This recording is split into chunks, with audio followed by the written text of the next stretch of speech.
আমি নিজেই করি। এখন পর্যন্ত আমার নিজেকেই নিজে দেখতে হয়, কারণ আমি অন্যের রুচি বা চয়েসের উপর ভরসা করি না। সেক্ষেত্রে আমি আমাকে কিভাবে সাজাবো বা কি করবো বা আজকে আমি কিভাবে আপনাদের সামনে হাজির হবো, পুরোটাই আমি আমার দায়িত্ব রেখে বা আমার রুচিবোধের জায়গা থেকে আমি তৈরি হয়ে আসি। ভাই সামনে কুরবানির ঈদ নিয়ে আসলে পরিকল্পনাটা কি? কোরবানিদের নিয়ে পরিকল্পনা একান্তই কোরবানি দেয়া, চারপাশে সবাই যেন কোরবানিটা সুস্থভাবে দেয় এবং সঠিকভাবে দেয় সেটা দেখা। আপু নেই যেহেতু, বাসায় একটু ঈদগুলো এখন অন্যরকম। আর বাকি সবার ঈদের উৎসব বা ঈদের যা যা কিছু সবাই সুস্থ স্বাভাবিকভাবে, নতুন সরকার এসছে, যদিও এখন ওয়েদারটা খুব গরম, তারপর আমি আশা করবো সবাই খুব সুন্দরভাবে ঠিকঠাকভাবে ঈদ পালন করবে। ভাইয়া একটু যদি জানতে চাই, ছোটবেলায় গরুর সাথে কোনো মজার স্মৃতি রয়েছে কিনা? আমার গরুর সাথে আমি জীবনে কখনো হাটেও যাইনি।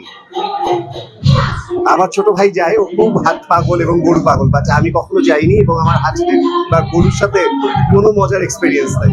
মানে এই গরুকে আসলে ভয় পাওয়ার কারণটা কি? ভয় পাওয়ার কিছু নাই। ছোটবেলায় বরং গরু যখন কিনে আনতো, গরুকে সাজানোর জন্য গরুর উপরও কোরিওগ্রাফি করতাম। গরুকেও আমি জুয়েলারি পরাতাম, গরুর শিং, গরুর মালা, গরুর সবকিছু আমি নিজের হাতে তৈরি করে আমার ছোট ভাইকে দিতাম, ও গরুকে পরাতো আর কি। এই যে আজকে একটা টপিক পেয়ে গেলেন আপনারা। না না, সে ধরনের শিঙের কুতা টুতা এগুলো খাওয়া হয়নি। ভাইয়া একটু যদি জানতে চাই, আসলে কুরবানির পরে তো আসলে আমরা প্রত্যেকেই গরুর মাংসটা একটু বেশি খাওয়া হয়, মানে অনেকদিন ধরে খাওয়া হয়, সেক্ষেত্রে ওয়েট বাড়ার একটা প্রবণতা থাকে, সেক্ষেত্রে আসলে ডায়েটটা তখন কিভাবে মেনটেন করে? না, আসলে আমি এমনভাবেই সবকিছু মেনটেন করি বা সবকিছু এত লিমিটের মধ্যে করি।